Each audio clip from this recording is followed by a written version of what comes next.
ये क्वेश्चन 6 है। इसमें भी देखें, पहले ये हमारे पास क्वाड्रेटिक फॉर्म में इक्वेशन नहीं दी गई, जैसे हम शुरू में क्वेश्चन करते हैं ना, पहले आपने ये करना है, इसको क्वाड्रेटिक बनाना है। अब नेक्स्ट जितने भी हम क्वेश्चन करेंगे उसमें हमारा यही काम होगा कि हमने उस इक्वेशन को रिड्यूस कराना इतना कि वो क्वाड्रेटिक बन जाए, फिर हम उसी स्टेप पे आ जाएंगे।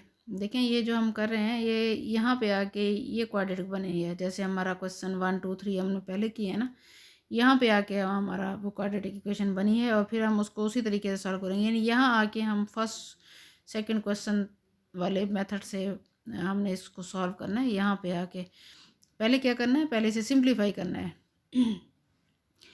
अब ये जो हमारे पास ये दिए हुए x over x plus one, x plus one over x, तो हमारे पास ये जो नीचे डिनोमिनेटर है ना, नीचे वाली टर्म, हमने इनको ख़त्म करना है। इनको ख़त्म करने का ये मेथड होता है कि जितनी भी यहाँ टर्म्स हैं, जैसे ये 2 है, ये x है, ये एक्स प्लस वन है, इन सब को हम इसी यानी 2x और x प्लस वन से हम पूरी इक्वेशन को दोनों साइडों पे मल्टीप्लाई कर देंगे। कैसे कि इस टर्म को भी हम 2x into x plus one से मल्टीप्लाई कर देंगे, इस टर्म को भी 2x into x plus one से मल्टीप्लाई कर देंगे, इस टर्म को भी 2x और x प्लस वन से मल्टीप्लाई कर देंगे, सबको। ये देखें, इसको किया गया है, इसको किया गया है, इसको किया गया है। उससे हमें क्या फ़ायदा होगा, उससे ये होगा कि ये x प्लस वन इस x प्लस वन से कैंसिल हो जाएगी। यानी हम चाहते भी यही थे कि नीचे वाली टर्म्स ख़त्म हो, क्योंकि नीचे अगर कोई टर्म आ जाती है तो हमें क्वेश्चन और भी मुश्किल लगना शुरू हो जाता है। अब जब ये कैंसिल हो जाएंगे तो हमारे पास जो टर्म्स बचेंगी वो ये बचेंगी 2x, हम इसको x के साथ मल्टीप्लाई कर देंगे, फिर 2x को x प्लस वन के साथ मल्टीप्लाई कर देंगे, फिर हम 5 को x into x plus one से मल्टीप्लाई कर दें। ये बाकी सिंप्लीफिकेशन है, ये मल्टीप्लाई करते जाएंगे आप, इनको अंदर ब्रैकेट्स के साथ मल्टीप्लाई, ब्रैकेट के अंदर वाले एलिमेंट्स के साथ मल्टीप्लाई करें, तो फिर इनको सिंप्लीफाई करें, एक्स स्क्वायर वाली टर्म्स अलहदा कर लें, एक्स वाली अलहदा और बाकी कांस्टेंट अलहदा। ये देखें, ये सारी ऐसे करें, ऐसे सिंप्लीफाई, ये एक्स स्क्वायर वाली टर्म्स अलहदा हो गई, एक्स वाली अलहदा हो गई और ये कांस्टेंट 2 आ गया।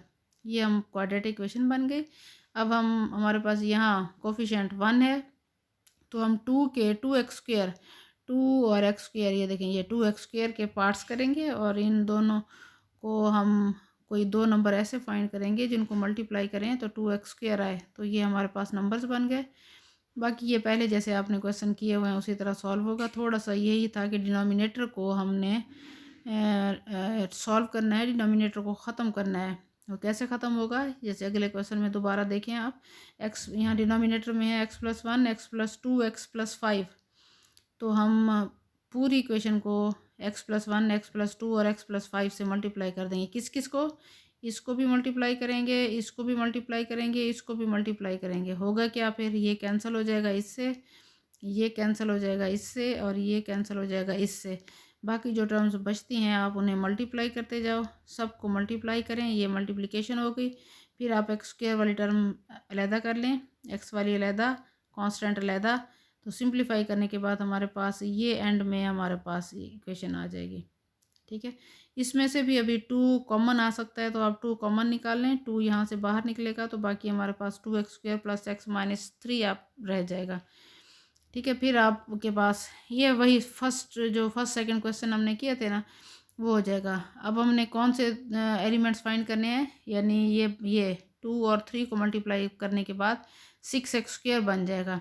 क्या बताया था कि अगर इस x स्क्वायर के साथ कोई कांस्टेंट आ जाता है तो उसको आप इसके साथ मल्टीप्लाई करें 3 के साथ, फिर वो 6x स्क्वायर बन जाएगा। फिर उसके पार्ट्स करने हैं और बाकी सारा उसी तरह होगा जैसे हम पहले क्वेश्चन करते आ रहे हैं। क्वेश्चन 7 हो गया, क्वेश्चन 8 9, ये भी 8 भी इसी तरह से हमारे पास होगा। इसमें हमारे पास नंबर्स नहीं है, ए और बी आ गए हैं।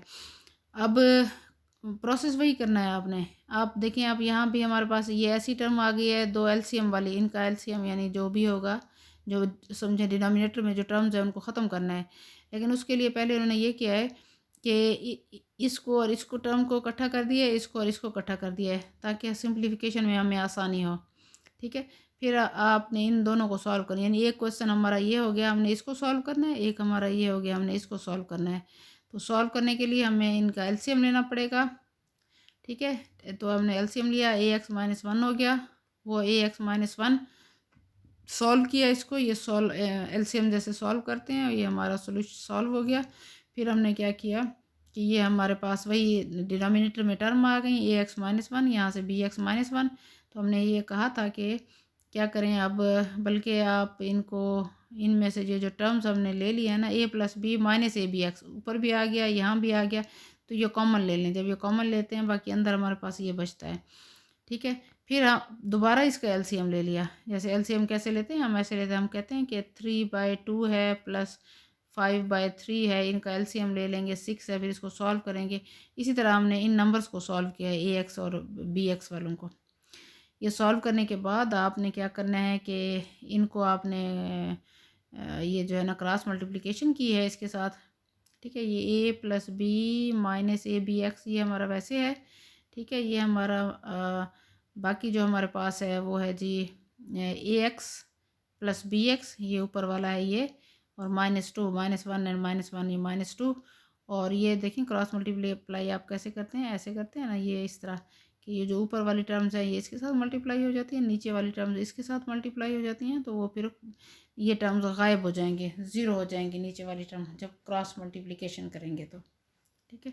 फिर दो टर्म्स अब आपके पास आ गई, that is equal to zero and that is equal to zero, तो उनको आपने ज़ीरो के इक्वल किया, तो यहाँ से ए एक्स वाली टर्म यहीं रह जाएगी, बाकी टर्म्स को हम दूसरी साइड पे ले आएंगे। ये दूसरी साइड पे ये 2b इधर आ गया, तो x हमें चाहिए a plus B into X में से x चाहिए, तो आप दोनों साइडों को a प्लस बी से डिवाइड कर दें तो आपके पास ये वैल्यूज़ आ जाएंगी, ठीक है। नेक्स्ट हमारे पास मेथड आता है वही कंप्लीटिंग स्क्वायर वाला। के कंप्लीटिंग स्क्वायर कैसे था, मैंने आपको बताया था कि उसमें कुछ स्टेप्स हैं वो आप याद करें कि ये एक्स स्क्वायर वाली टर्म है, ये एक्स वाली टर्म है, जो कांस्टेंट है उसको इधर ले आए, ये हम यहाँ ले आए। फिर मैंने आपसे ये कहा था कि ये जो दरमियान वाली टर्म है हमारे पास जो भी आए, अब तो यहाँ 2 है ना, कुछ और हो, 4 हो, 6 हो, 7 हो, जो भी हो, उसको आप 2 से डिवाइड कर दें, फिर उसका स्क्वायर जो है ना दोनों साइडों पे ऐड करेंगे। यानी ये फर्स्ट टर्म होती है ना ए का स्क्वायर, और ये हमारे पास वही ये ए और बी वाली टर्म्स है ये वाली, तो इसमें से ए वाली टर्म तो हमें पता चल गई है ना, वो एक्स है। तो बाकी जो बचे आपके पास वो जो 2 है उसको आप 2 से डिवाइड कर दिया करें। जब वो डिवाइड हो जाएगा जो भी आंसर आएगा उसको दोनों उसके स्क्वायर को दोनों साइडों पे ऐड कर दें, ठीक है। तो अब हमारे पास क्या बना, 1 बना, तो 1 को हमने दोनों साइडों पे हमने ऐड कर दिया, ठीक है। तो फिर ये हमारा टोटल एक स्क्वायर बन गया, जिसको हम ऐसे लिखते हैं, इसको खोलेंगे तो भाई ये ऊपर वाला आएगा, और ये 900 आ गया। ये दोनों तरफ से हमने स्क्वायर ले लिए, ये किसका स्क्वायर है, 900 ये जो है ना 30 का स्क्वायर है, तो हम जब स्क्वायर रूट ले लेंगे ये प्लस माइनस का 30 आ जाएगा। यहाँ से हमने फिर वही लाइन लगा लें, और ये x minus 1 is equal to 30 भी आएगा और -30 भी आएगा। तो फिर हम इसको यहाँ से सोल्यूशन सेट निकाल लेंगे। ये सारे क्वेश्चन इसी तरह से ही होंगे। क्वेश्चन नंबर 10 भी ऐसे है, और फिर उसके बाद 11 भी ऐसे है। स्टेप्स याद कर लें, मैं दोबारा बता रही हूँ आपको कि ये एक्स स्क्वायर है, फिर ये एक्स है, ये कांस्टेंट टर्म को आप इधर ले जाएंगे। फिर मैंने कहा था कि आपके पास ये जो नंबर है ये एक्स स्क्वायर है ना, उसके साथ ये एक्स है, एक्स को ख़त्म करके ना 6 को ले लें, 6 को 2 पे डिवाइड कर दें, क्या नंबर आएगा 3। तो आपने 3 के स्क्वायर को दोनों साइडों पे ऐड कर देना, ये देखें ये कर दिए। फिर क्या बन जाएगा, ये 3 टर्म्स को हमने मिला के एक स्क्वायर बना दिया, वो ये स्क्वायर हो गया, बाकी जो बचा वो ये है। जब हम ये स्क्वायर ले लें तो फिर इनका स्क्वायर रूट ले लेंगे दोनों साइडों पे। स्क्वायर रूट आप कैलकुलेटर पे 576 का निकालें तो ये 24 आ जाएगा। तो x plus 3 equal two plus 24 भी होगा और -24 भी होगा। यहाँ से हमने x की दो वैल्यूज़ निकाल लें। ये हमारा दूसरा मेथड हो गया जी कंप्लीटिंग स्क्वायर से। फिर हमने तीसरा एक मेथड भी सीखा है कि आप क्वाड्रेटिक फार्मूला लगाएं। तो क्वाड्रेटिक फार्मूला कैसे लगता है, उसमें मैंने आपको जब फार्मूला हम ड्राइव कर रहे तो बताया था कि ये जो फर्स्ट वाला एक्स स्क्वायर के साथ कांस्टेंट है वो हमारा ए होता है, एक्स के साथ जो कांस्टेंट होता है वो बी होता है, जो बाकी बच जाता है तीसरा वो सी होता है। तो ये ए बी सी इनके साइंस के साथ आप ये वैल्यूज़ निकाल लें। फिर आप क्वाड्रेटिक फार्मूला लिखें, ये फार्मूला है, और फार्मूले के अंदर आप सारी वैल्यूज़ डालें। देखिए -b था, तो देखें ये बच्चे यहीं पे मिस्टेक कर जाते हैं कि -b था तो वो -b आपने लगाना है, और जो b के साथ माइनस आया हुआ है माइनस का 13 वो भी आपने लगाना है, ये हमने लगा दिया। फिर प्लस -b स्क्वायर, b का स्क्वायर -13 का स्क्वायर -4ac ये वैल्यूज़ लगाएं ओवर 2a, 2 और a है हमारे पास 5, इसको मल्टीप्लाई कर दिया, ये हमारे पास आ गया क्वेश्चन 15 में एक्स की वैल्यूज़। तो दो वैल्यूज़ ही आएंगी, एक प्लस के साथ एक माइनस के साथ। देखिए यहाँ ये जो प्लस माइनस आया हुआ होता है ना, इसके साथ ये वाला, तो हम यहाँ पे 13 + 7/10 लिखेंगे और 13 - 7/10 लिखेंगे। तो ये अलहदा जब आप इसे कर लेंगे तो दो आपके पास वैल्यूज़ बनेगी एक्स की, तो सोल्यूशन सेट में दो ही एलिमेंट्स आएंगे। ठीक है, क्वेश्चन नेक्स्ट देखें। 4x² + 7x - 1 क्या कहा, पहले आपने जनरल क्वाड्रेटिक इक्वेशन लिख लेनी है, ये हमने लिख ली। फिर उसके बाद इसके अंदर से निकालेंगे कि ए कौन है। ये हमारा पहला ए होता है, ये दूसरा बी होता है, ये हमारा सी होता है। इन तमाम ए बी सी की वैल्यू आप फार्मूला लिखें। कभी आपको ये फार्मूला भी पूछ सकते हैं कि क्वाड्रेटिक फार्मूला क्या होता है। ठीक है, तो ये हमने फार्मूला लिखा, फिर उसके अंदर तमाम ए बी सी की वैल्यूज़ डाली और फिर हमारे पास जो आंसर आएगा वो हमारा सोल्यूशन सेट बन जाएगा। इसी तरह से ये हमारे 17 भी ऐसे है, 18 भी क्वेश्चन ऐसे है, 19 देखें, इस ये भी वैसे ही है, लेकिन यहाँ क्वाड्रेटिक इक्वेशन एज सच वही उसकी शेप दी गई नहीं है। तो हम पहले उसे वही बनाएंगे। क्वाड्रेटिक कैसे बनाएंगे, इन सब को मल्टीप्लाई करें। देखिए मल्टीप्लिकेशन कैसे होती है, इसको इसके साथ मल्टीप्लाई किया, फिर इसके साथ किया, फिर ए को फिर एक्स के साथ किया, फिर ए को फिर बी के साथ किया। इसी तरह नेक्स्ट भी एक्स को एक्स के साथ, एक्स को सी के साथ, बी को एक्स के साथ, बी को सी के साथ।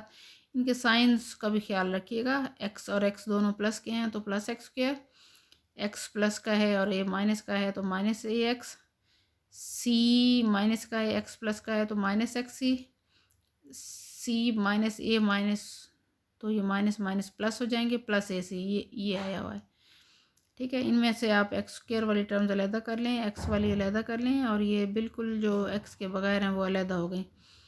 तो अब हमारा ए बी सी कौन आएंगे, a = जो x² के साथ है वो a आएगा, और जो x के साथ है ये टर्म्स ये हमारी b आएगी, और ये जो सारी टर्म है ये हमारे पास c होगा। तो हमने फार्मूला लिखा, ये हमारा फार्मूला है, उसमें हमने a और b और c की वैल्यू सारी डाल दी हैं, और इनको फिर सिंप्लीफाई करना है आपने। ठीक है, ये सारी सिंप्लीफिकेशन है और आपके पास प्लस माइनस में दो वैल्यूज़ आ जाएंगे, तो वो वही हमारा सोल्यूशन सेट बनेगा। नेक्स्ट भी इसी तरह से है हमारे पास। क्वेश्चन लास्ट वाला है जी, ये x² के साथ जो टर्म है वो a बनेगी, x के साथ जो टर्म है वो हमारा b होता है, बाकी जो बच जाएगा वो हमारा c होता है। तो ये ए बी सी जो मैं आपको बता रही हूँ, ये पहला a है, दूसरा b है, तीसरा c है। इन सब को आपने इस फार्मूले के अंदर डालना है। ये फार्मूले में सारी ए बी सी और सारी वैल्यूज़ डाली, फिर जितनी सिंप्लीफाई हो सकते हैं। जैसे ये 3 टर्म्स है, इनका स्क्वायर खोलना है, तो जैसे 2 टर्म्स का स्क्वायर खोलते हैं इसी तरह 3 का खोलते हैं। 2 का स्क्वायर आपको बताया हुआ है, a + b का स्क्वायर = a² + b² + 2ab होता है। तो आप इन 3 टर्म्स का स्क्वायर कैसे खोलती हैं, पहले हर एक टर्म का स्क्वायर ले लें, a का स्क्वायर, 2b का स्क्वायर आएगा 4b का स्क्वायर, c का स्क्वायर आएगा c² हो गया। फिर आप क्या करें कि आपने पहले इन 2 टर्म्स को मल्टीप्लाई करना है, 2ab आ जाएगा, और फार्मूले वाला 2 करेंगे तो 4ab आएगा।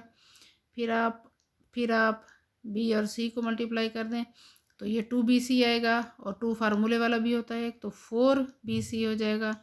फिर आप a और c को मल्टीप्लाई कर दें तो ac आएगा, 2 फार्मूले वाला भी होता है तो वो 2ac बना देगा। इसी तरह इनको भी मल्टीप्लाई कर दें 4 के साथ, सबको सिंप्लीफाई कर दें, जो आंसर होगा वो आपके पास रूट्स आ जाएंगे। एक्स के रूट्स या एक्स की वैल्यूज़ 2 आएंगी। आप इनको अलग-अलग करके भी लिख सकते हैं, एक के साथ प्लस लगा लें, फिर अगले के साथ माइनस लगा लें, तो आपके पास 2 रूट्स बन जाएंगे। यहाँ उन्होंने इकट्ठे करके एक ही लिखा हुआ है, तो आप यहाँ से सोल्यूशन सेट के अंदर 2 रूट्स लिखेंगे, दोनों को अलग-अलग करके।